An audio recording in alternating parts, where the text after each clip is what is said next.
오늘 제가 기도하는 것은 혹시 우리 가운데 마음이 어두운 분, 또 이렇게 어려운 분 계시다면 진리의 빛이 비춰질 때 환하게 밝아지기를 바랍니다.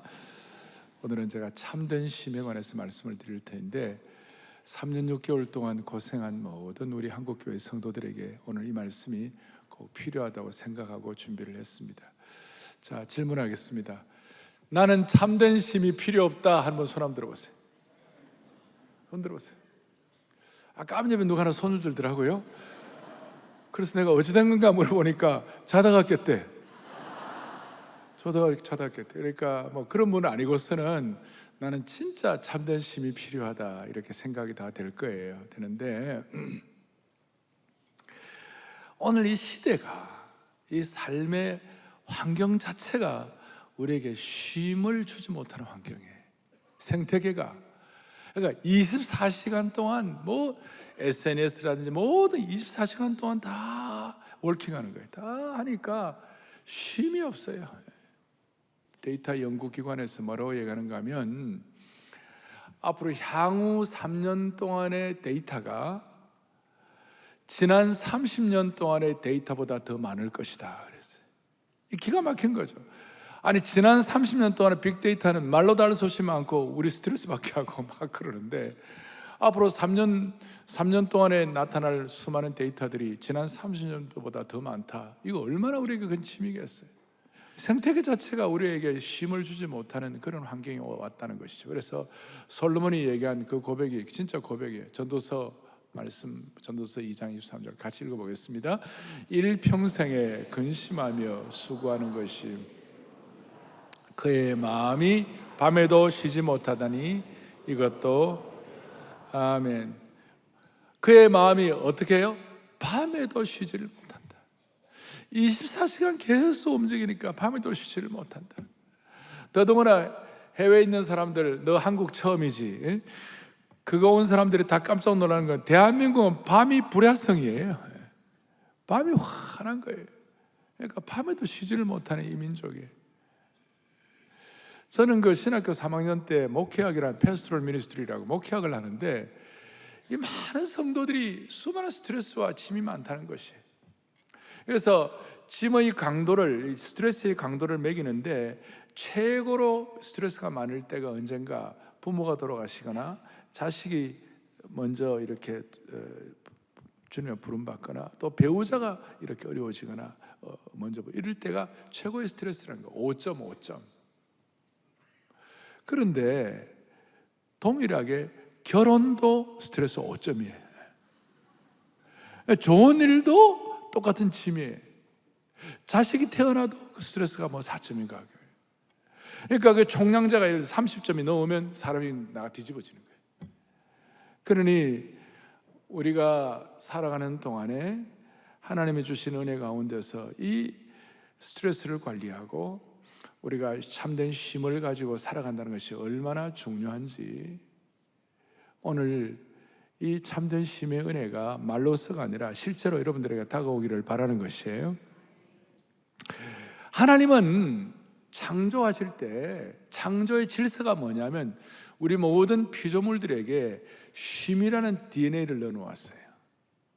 우리 하나님은 창조주 하나님이다. 하나님은 사실 쉼이 필요가 없어요. 하나님은 창조주이시기 때문에. 그런데도 불구하고 창세기에 보면 우리 하나님께서 천지 만물을 창조하시고 6일 동안 창조하시고 7일째 쉬셨어요. 맞습니까?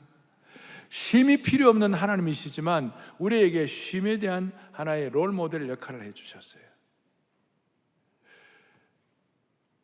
범죄하기 전에, 인간이 타락하기 전에도 쉼이 필요했는데 타락하고 불순종하고 타락하고 난 다음에 더 큰 쉼이 우리에게 필요한 것이에요.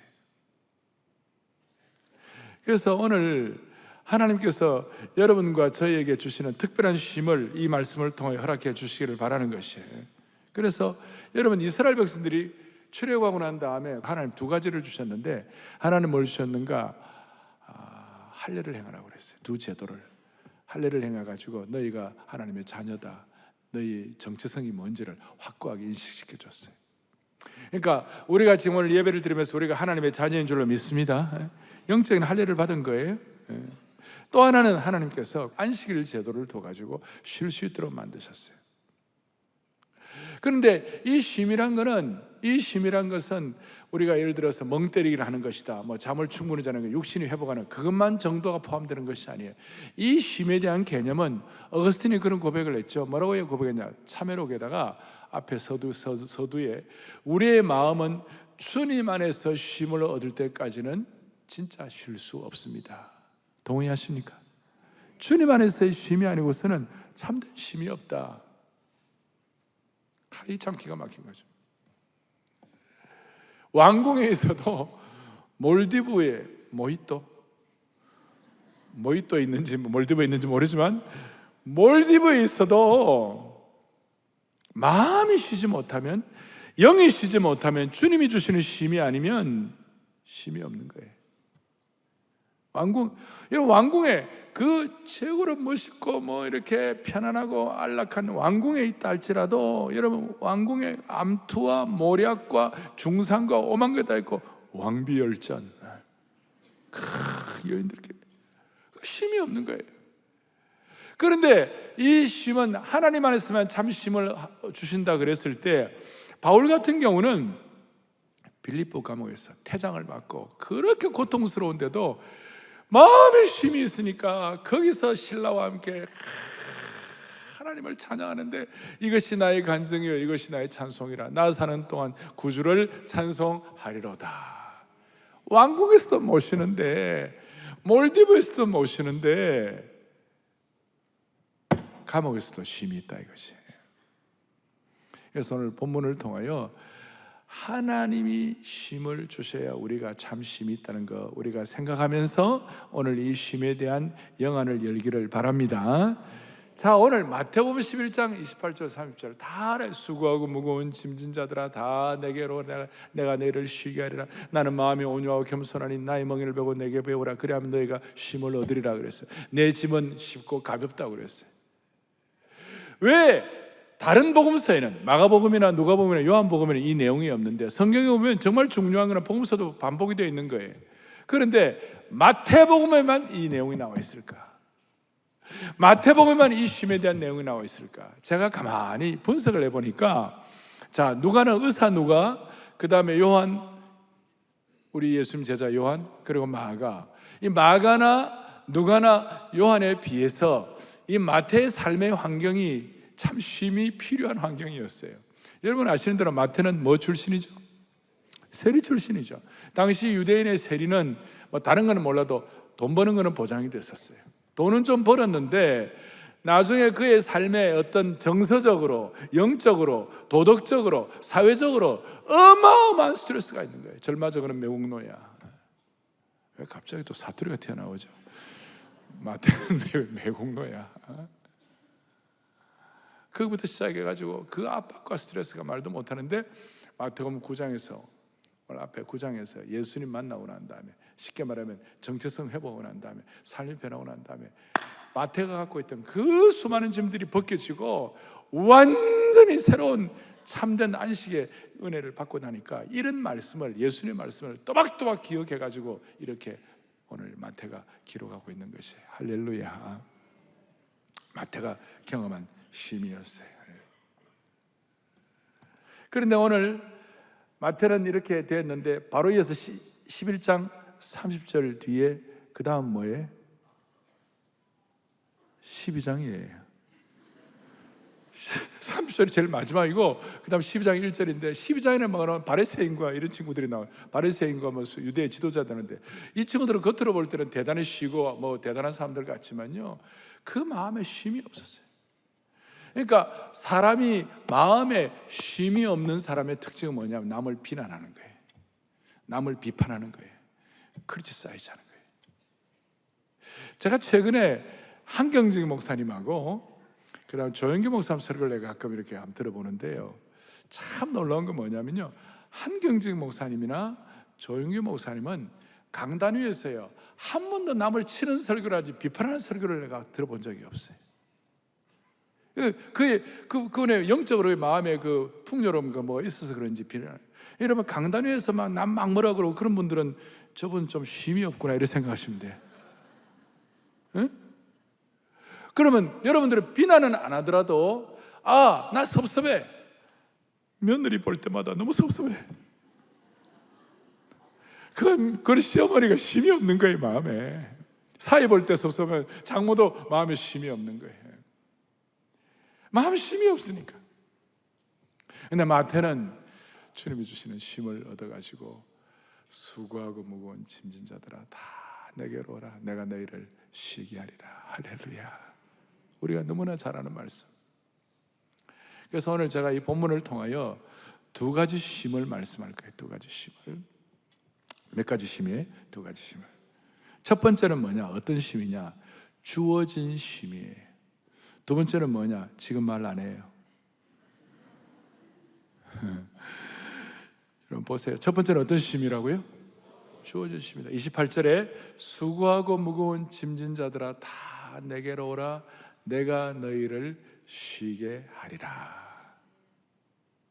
그러니까 주님이 주시는 쉼이에요. 주님으로부터 얻어지는 쉼이에요. 조금 더 하면 내게로 오라. 나아가기만 하면 얻는 쉼이에요. 나아가기만 하면, 순전하게 마음을 순전하게 주님 앞에 나아가기만 하면, 특별히 어떤 사람 수고하고 무거운 짐을 진 자로서 나아가기만 하면 주님이 주시는 쉼이에요. 오늘 이 주님이 주시는 쉼이 여러분들의 있기를 바라는 것입니다. 여러분 나오기만 하면 주시는 쉼이에요. 이 안아주시는 본당에 오늘 앞에 예배들 1부, 2부 드리면서 수많은 분들이 예배를 드리면서 오는데, 우리가 인간의 제일 되는 목적이 하나님의 영광을 위하여 예배를 드리지만, 그러나 또 우리에게 주시는 사람들이 알지 못하는 깜짝 놀랄 만한 보이지 않는 숨겨진 비밀이 뭐냐? 여러분들 이 예배에 나오기만 해도 주님이 여러분들에게 쉼을 주시는 것이, 이거는 세상 사람들이 모르는 특별한 쉼인 줄로 확신합니다. 이 희한한 쉼을 주님이 주시는 거예요. 나오기만 하면. 근데 나오기만 해도 쉼을 주면 그게 될까? 여러분 앞에 11장 25절에 오면요, 이걸 소위 세상에서 지혜롭고 슬기 있다고 하는 사람들에게는 숨기시고, 어린아이 같이 순전하게 주님을 섬기는 사람에게는 이것을 허락하여 주시느니라. 그러니까 오늘 우리가 주님 앞에 하나님의 영광을 위하여 예배를 드리지만, 이렇게 나왔을 때 하나님께서 정말 우리의 마음속에 쉼을 주실 것이다. 이걸 우리가 정말 순전하게 믿고 이렇게 할 때에 하나님 여러분들에게 쉼을 주시는 것이에요. 다시요, 어떤 사람에게 쉼을 주신다고요? 수고하고 무거운 짐진 자들에게. 이 수고란 말은 헬라어로 코피온테스라고 그러는데, 이 수고하다는 말에는 노동으로 쇠약해지고 지쳐있다. 그런데 이 사람들에게 무거운 짐도 마찬가지예요. 특별히 이 당시에 율법의 전통적인 굴레에서 막 큰 짐을 지고 있는 모든 사람들, 나오기만 하면 쉼을 주실 것이다. 본래 우리가 하나님 앞에 창조되었을 때에 아담이 일을 할 때 그 일을 아담이 부담으로 하거나 억지로 하거나 고통스럽게 하거나 그렇게 하지 않았어요. 아담이 기쁨으로 일하고 하나님과 동행하고 즐거워했어요. 그래서 동물들의 이름을 짓고 할 때 아담이 기뻤어요. 근데 불순종하고 범죄가 들어오고 난 다음에는 그 기쁨과 감사와 은혜가 고통과 가시와 짐과 그 다음에 쉼이 없는 그런 힘든 상태가 된 것이. 그러니 오늘 우리 여러분 마음속에 수고하고 무거운 짐진 자들아 다 내게로 했을 때, 이 말씀 그대로 믿고 주님 앞에 나올 때에 불순종을 통하여 파괴된 하나님과 나와의 질서가 회복되어 가지고 무슨 일이 벌어지는가? 우리가 가정의 주부로서, 또 학교에서 공부하는 사람으로서, 또 비즈니스 직장, 모든 우리의 삶의 모든 현장에서 고통과 가시와 짐과 슬픔의 내용들이 어떻게 바뀌느냐? 기쁨과 감사와 사명과 축복으로 바뀌게 되는 것이. 그러니까 똑같이 일을 해도 옛날에 일하던 거하고 지금 일하던 거하고는 달라요. 옛날에 일할 때는 억지로 겨우겨우 가시와 고통과 짐과 무거운 것인데, 이게 우리가 참된 쉼을 주님께로 받고 나면 무슨 일이 벌어지느냐면 감사와 기쁨과 이걸 하니까 이 일을 해도 마음이 쉬는 것이에요. 오늘 이 참된 쉼을 여러분들에게 은혜 주시기를 바라는 것이에요. 다시요, 불순종 때문에 생긴 고통과 가시와 짐을 다 벗겨주시고 이 시간 사명과 기쁨과 지혜와 아이디어로 참된 쉼을 허락해 주시기를 바라는 것입니다. 자, 첫 번째 쉼, 어떤 쉼이라고요? 주어진 쉼. 또 어떻게 해요? 나오기만 해도 주시는 쉼. 그래서 나중에 요한이 너무 큰 은혜를 받아가지고 요한계시록이죠, 성경 제일 마지막 22장 17절에 뭐라고 말씀하고 있냐면, 다 같이 보겠습니다. 또박또박요. 성령과 신부가 말씀하시기를 오라 하시는도다. 듣는 자도 오라 할 것이요, 목마른 자도 올 것이요, 또 원하는 자는 값없이 생명수를 받으라 하시더라. 아멘. 우리가 정말 주님 앞에 나오기만 하면 주님이 주시는 참된 쉼을 허락하여 주시는 줄로 믿습니다. 자, 이 말씀 준비하면서 혈루증 여인을 생각해 보았어요. 여러분, 혈루증을 앓은 여인은 참 비참했어요. 12회를 앓으면서 수많은 가산을 탕진하고, 거기 보면 수많은 의사들에게 고난을 당하고, 의사들 계시면 용서하시고, 수많은 탕진하고 너무 살 길이 없어요. 근데 어느 날 예수님이 지나간다는 소식을 듣고, 야, 내가 뭔가 좀, 그래, 이 여인이 한 일이라고는 무슨 뭐 예수님 앞에 가서 무슨 뭐 큰절을 했다든지, 아니면 뭐 예수님께 무슨 뭐 자신의 삶을 헌신하고 희생해 드렸다든지 그런 건 전혀 없어요. 그냥 군중을 뚫고 나와가지고 그냥 예수님께 나아갔고, 예수님의 옷자락을 만졌을 때에 기적과 같은 치유와 변화와 쉼을 하나님이 허락해 주신 것이에요. 그게 망해가는 상황이, 오늘 우리 마음속에 그래요. 하나님 아버지, 여기에 나오기만 해도 주시는 은혜가 있는 줄로 확신합니다. 순전하게 이걸 다시요, 앞에 25절에 이걸 슬기롭고 지혜롭다는 소리 똑똑한 사람들에게는 숨기시고, 혈루증처럼 수고와 짐을, 무거운 짐을 지고 주님께 나오기만 해도 주님 주신 축복. 그래서 그 당시 혈루증 여인뿐만 아니라 나병 환자들, 귀신 들린 자들, 자식을 잃고 고통하는 자들, 수많은 힘든 사람들이 예수님께 나오기만 해도 주시는 쉼을 주신 주님을 찬양합니다. 찬양합니다. 나오기만 해도. 주님께서 나에게로 다 오라 하시는 것은 어떤 뜻인가 하면, 이 짐을 나에게 다 맡기라, 그 뜻이에요. 네 혼자서 짐 지고 간다고 헤매지 말고 나한테 이 짐을 다 맡겨라. 지금 이제 여름에 여행하는 분들이 많이 계실 텐데, 그 공항에 가가지고 여러분들 도착했을 때 짐을 찾잖아요. 베기스 클레임 가가지고 짐을 찾는데, 수화물을 찾는데, 가족들과 어린아이들이 부모와 함께 같이 서서 짐을 찾는데, 5살쯤 되는 어린아이가 아버지가 한 20-30kg 되는 큰 짐백이 있는데, 그걸 보니까 우리 거네 그러면서 그 짐을 5살짜리 아이가 그걸 지가 다 찾아갖고 하겠다고 했잖아요. 컨베어 벨트에 올라가가지고 막 난리치면 걔는 죽는 거예요. 5살짜리 10kg밖에 안 되는 애는 그걸 감당할 능력이 없는 거예요. 인생을 살다 보면 우리의 삶의 컨베어 벨트에 큰 짐들이 놓여 있는 거예요. 내 힘으로는 도저히 해결이 안 되는 거예요. 내 힘으로는. 근데 우리가 연약한 어린아이 같은 우리가 그걸 감당하려고 하면 우리는 안 되는 거예요. 그런데 아버지께서 대신 짐을 컨트롤해 주시면 해결이 되는 것이에요. 그러니까 내게로 오라 하는 것은 짐을 나에게 맡기라, 그 뜻인 줄 믿습니다. 알겠죠? 이제 또 하나, 29절에 뭐라고 나와 있냐면 이렇게 나와 있어요. 나의 멍에를 메고 내게 배우라, 그리하면 너희 마음이 쉼을 얻겠다. 주님이 우리에게 선명하게 선포하시는 거예요. 첫 번째 쉼은 주어진 쉼, 예수님을 통해 쉼이라. 두 번째 쉼은 뭐냐면요, 획득된 쉼, 배우는 쉼, 멍에를 메고 얻는 쉼이에요. 근데 많은 분들이 첫 번째 내게로 와 주님께로 가가지고 주님이 주시는 주어진 쉼만으로 끝나는 사람들이 있어요. 그러니까 그걸로 끝나니까 그 주어진 쉼이 오래가지 못할 때가 많아요. 그런데 이 주어진 쉼을 가진 사람이 은혜를 받아가지고 멍에를 메고 배우는 쉼,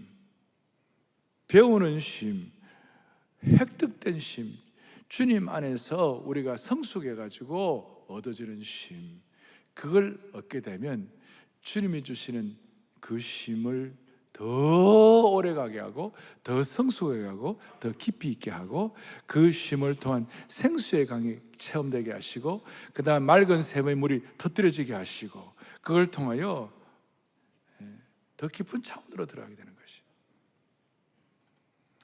그래서 오늘 주님이 저와 여러분에게 멍에를 메어주시고 멍에를 통하여 배우는 쉼이 우리에게 주어지기를 바랍니다. 대답 소리가 좀 작아요. 네. 주님의 멍에를 갖고 배우는 쉼이 우리에게 주어지기를 바랍니다. 이게 무슨 말이냐? 이 멍에는 콧뚜레가 아니에요. 당시에 이스라엘의 밭을, 좀 큰 밭을 가려면 소 2마리가 힘있게 같이 움직일 수 있도록 소 2마리 어깨나 목에다가 이 나무 멍에를 연결시켜 놨어요. 그래가지고 이렇게 갈 수 있도록. 그리고 이 멍에는 뭐냐면 주인이 좌할 때는 좌하게 하시고 주인이 우할 때는 우하게 하시고 주인이 원하는 대로 끌고 가기 위하여 멍에를 소에게 씌워 놓은 거예요. 자, 멍에가 제가 그림을 그려가지고 이해를 시켜드리면 좋겠지만 제가 설명을 해도 대체적으로 여러분들 이게 감각이 있으시죠? 예. 소 2마리 어깨나 목에다가 이 나무를 연결시켜가지고 소 2마리가 제대로 밭을 갈 수 있도록, 아니 주인의 뜻에 좌우하라는 대로 주인이 가자고 하는 대로 할 수 있도록 그렇게 멍에를 매게 하시는 것이에요. 그리고 그 멍에를 통하여 배운다는 것이에요. 이런 뜻입니다. 하나님께서 저와 여러분들에게 하나님의 사람으로 살아갈 수 있도록 하나님 우리에게 멍에를 주세요. 이 멍에는 좋은 의미에서 사명이 될 수도 있고 또 하나님 우리에게 주시는 어떤 비전이 될 수도 있고 그 다음에 또 이 멍에는 내가 주님의 일을 더 잘 감당할 수 있도록 배우는 것이 될 수도 있고. 자, 예를 들어서 작년에 9월 26일 날 9.16 한국교회 섬김의 날을 했습니다. 사랑의 교회 한 교회가 그 당시 5,596명의 우리 사역자들을 섬기는 거, 그 보통 일이 아니었어요. 그런데 그거 어떻게 보면 우리에게 주신 사명이요, 어떻게 보면 좋은 의미에서 멍에예요. 그런데 그걸 우리가 멍에였지만 잘 감당하게 되니까 우리가 스테이도 하고 또 뭐 지방에서 오신 분들 다 집에 가정에 모시기도 하시고 우리가 정말 최선을 다해 섬기기도 하고 이렇게 다 했더니 나중에 사랑의 교회 지난 9월 지금까지도 계속해서 은혜의 여진이 남아있는 줄로 믿습니다. 그 진짜 깊은 어떤 수준의 쉼을 우리에게 허락해 주시는 것이에요. 원래는 9.16이 10월 23일로 될 터인데 그 근처는 추석이 있어가지고 10월 23일로 해가지고 한국교회 한 7천여 명의 우리 목회자들을 섬길 수 있도록 하나님 우리에게 그런 미션과 거룩한 멍에를 주셨어요. 그래서 그때 주님이 이리 가라 이리 가고 저리 가면 저리 가고 이렇게 잘 할 때 하나님이 한국교회를 축복해 주시리라고 믿는 것이에요. 그런데 이 멍에의 특징이 뭐냐면 30절에 보니까 주님의 멍에는 쉽고 주님이 지어주신 짐은 가볍다고 그러셨어요. 오늘 주님이 주신 이 멍에와 짐이 여러분들에게는 주님의 은혜를 통하여 가벼워지기를 바라는 것이에요. 겉으로 볼 때는 무거워 보이지만 사실은 이게 있어야 우리에게 진정한 자유함이 생기는 것이에요. 자, 독수리가 알을 깨고 나오는데 처음에 날개를 퍼덕거리는데 그 어린 독수리가 날개가 어마어마하게 큰 멍에예요. 큰 짐이에요. 그런데 만약에 독수리가 그 날개가 없다면 어떻게 하늘을 창공을 나눌 수가 있겠어요? 큰 생선, 고기 바다에 들어갔는데 고기에 지느러미가 있는데 지느러미가 무겁다고 그래가 지느러미를 잘라버리면 그 고기는 죽는 것이. 독수리가 날개가 무겁다고 그래가지고 잘라버리면 하늘을 알지 못하는 것이에요. 그러니까 멍에는 마치 독수리의 날개와 같고 고기의 지느러미와 똑같은 것이에요. 하나님은 우리에게 멍에를 우선 쉽게 말하면, 자, 결혼이라는 것은 동성끼리 하는 겁니까? 남녀 간에 결혼하는 것입니까? 결혼은 동성이 아니라 남녀 간에 이것이 하나님의 멍에예요. 하나님의 법이에요. 지난주에 결혼 50주년을 맞이하는 목사님 사모님 4분을 내가 뵙고 대화를 하는데 참 축복이 됐어요. 50년 동안 하나님 주시는 은혜를 감사하고 그게 제 전달에 대하고 저도 참 기쁨이 되었었어요. 그런데 동성애 50주년 축하한다. 그게 있을 수 있습니까? 멍에를 넘긴 거예요. 하나님이 우리에게 허락하신 멍에에 이 어떤 영역에, 그게 물질이든 그게 이성이든 무엇이든 간에 그걸 태도를 벗으라면 그때부터 재앙이 시작되는 것이에요. 그때부터 참 쉼이 사라져 버리는 것이. 모든 쉼은커녕 인생의 재앙과 짐과 고통과 가시가 우리를 억누르게 될 것입니다. 그런데 주님이 주시는 멍에의 그 영역 안에서 우리가 배울 때에 내 멍에는 쉽고 내 짐은 가벼우니라. 그래서 우리가 첫 번째 쉼은 주어지는 쉼, 주님을 통해 나아가기만 해도 얻는 쉼. 두 번째 쉼은 획득된 쉼, 멍에를 통하여 배우는 쉼. 그랬을 때 우리에게 주시는 결과가 뭐냐? 주님의 온유와 주님의 겸손을 배우게 되는 것이에요. 나는 온유하고 겸손하니, 나와 있죠? 나는 마음에 온유하고 겸손하니 나의 멍에를 배우고 내게 배우라. 여러분, 삶이 온유하고 겸손하게 되면요, 마음에 쉼이 있어요. 열 안 받아요. 마음이 온유하다는 말이 뭔가? 이 온유란 말은 예수님의 주권 앞에 전적으로 의탁하는 자세라고 말할 수 있어요. 이게 온유한 거예요. 아까 말한 대로 하나님께 컨베이어 벨트에 있는 짐을 다 부모에게 맡기듯이 전적으로 다 실오라기 하나도 주님께 다 맡기고 힘들 때마다 주님이 다 아셔. 그게 온유한 것이에요. 그리고 또 하나는 겸손인데, 겸손은 뭐냐? 자기 자아를 주장하지 않는 자세예요. 자아를 주장하는 자세. 그러니까 자기 자아에 대한 자의식이 없는 것이에요. 그러니까 남이 나를 어떻게 대우하든, 나는 이 겸손이 있는 사람은 남이 나를 어떻게 대우하든 열을 받지 않는 것이에요. 그런데 자기의 자아가 펄펄 살아 움직이는 사람은, 자기의 자아를 주장하는 사람은 수많은 주위 환경 때문에 막 그 쉼이 없어요. 고통이에요. 세상에 쉼이 없는 이유가, 누군가가 여러분 대우 안 해주면 마음이 열받잖아요. 여러분 인정 안 해주고 여러분 무시하고 함부로 하면 스트레스 받는 거 아니에요? 누가 나를 인정 안 해준다 그래갖고 열받을 때, 그거는 여러분들이 진짜 겸손의 의미가 좀 확보가 안 된 것입니다. 내가 아는 어떤 분들이 후배들의 모임에 갔어요.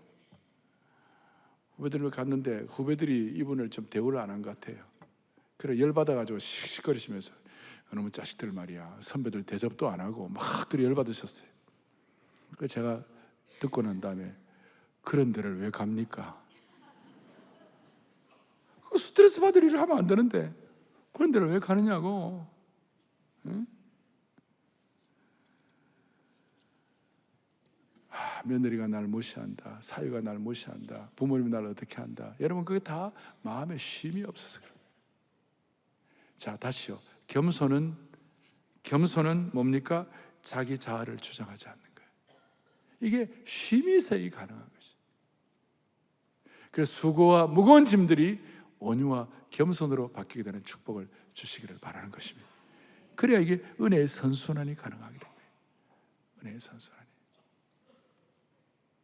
아마 지상에서 마음의 쉼이 제일 없었던 사람 중에 하나가 모세일 거예요. 그러니까 모세가 얼마나 괴로운지 날마다 백성들이 데모하고 막 그러니까 모세가 열받아가지고 난리 났는데, 하나님께서 출애굽기 33장에 보면요, 그날도 출애굽기 32장 33장도 많은 일들이 있었어요. 그 이후에 14절에 이런 말씀이 있어요. 같이 보겠습니다. 여호와께서 이르시되 내가 친히 가리라, 내가 너를. 할렐루야. 하나님이 모세에 대한 하나님의 처방책은 뭐냐? 좀 쉬어라. 아니, 내가 너에게 진정한 쉼을 주겠다. 그러니까 모세는 한때 사람도 때려 죽이고 막 열도 받고 막 하는 그런 성격이었는데, 모세가 참된 쉼을 통하여 하나님 주신 쉼을 갖게 되니까 그 다음에 정말 멋진 말씀, 민수기 12장 3절에 다 같이 크게요. 이 사람 모세는 온유함이 지면의 모든 사람보다 더하더라. 할렐루야. 그래 이겨낸 거예요. 자, 이 사람 모색하느라 오늘 이 예배 참석하신 여러분들 한 분 한 분은 여러분의 온유함이 지면의 모든 사람보다 더 승하기를 바랍니다. 그래가지고 여러분들이 이게 참된 힘이 있으면 이게 가능한 것이. 오늘 이 힘을 통하여 여러분 워라벨이란 말 들어봤죠? 워라벨 그 뭐예요? 워크, 일하는 것과 쉬는 게 이게 서로 균형하죠. 근데 우리는 워라벨이 아니라는 월십 앤드 라이프 밸런스.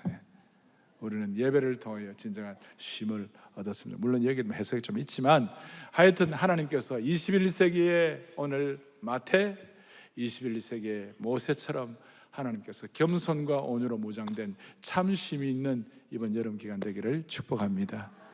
할렐루야.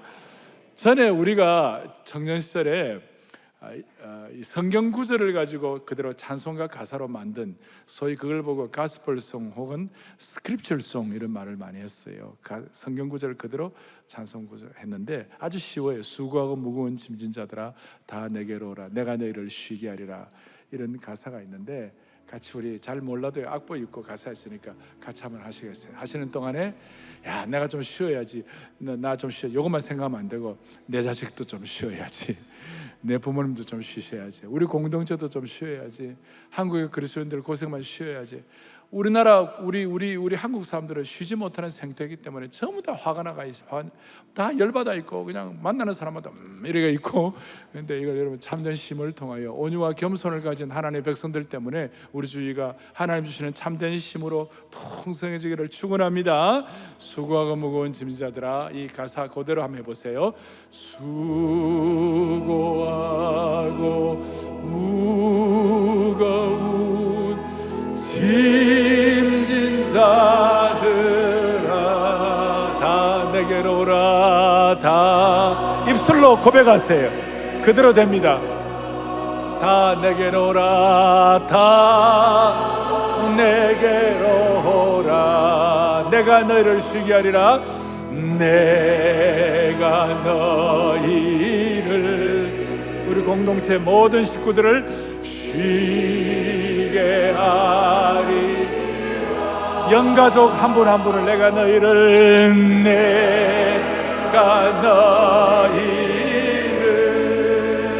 쉬게 하리라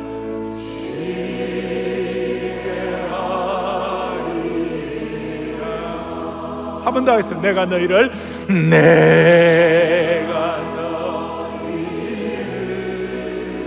아멘 쉬게 하리라 아멘 내가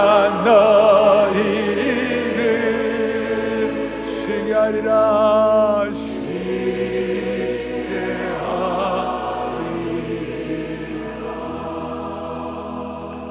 하나님의 나라는 말에 있지 않고 능력이 있는 줄로 믿습니다.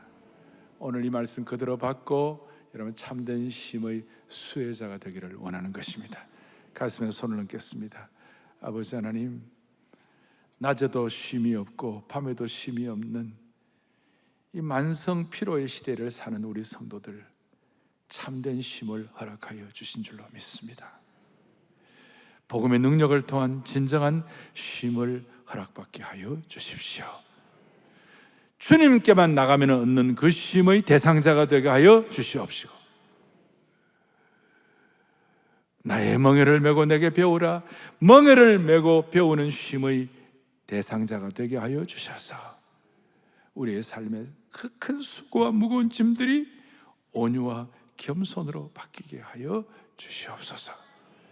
지난 수년 동안 코로나로 지치고 고생한 많은 분들 다 회복되게 하시고 이 여름에 재충전되게 하여 주셔서 고통하는 그 엘리야가 나중에 쉼을 얻고 난 다음에 방전된 영혼이 강력하게 충전된 것처럼 오늘 육신과 영혼의 회복을 우리 모두에게 허락하여 주시옵소서. 예수 그리스도 이름 받들어 간절히 기도 올리옵나이다. 아멘.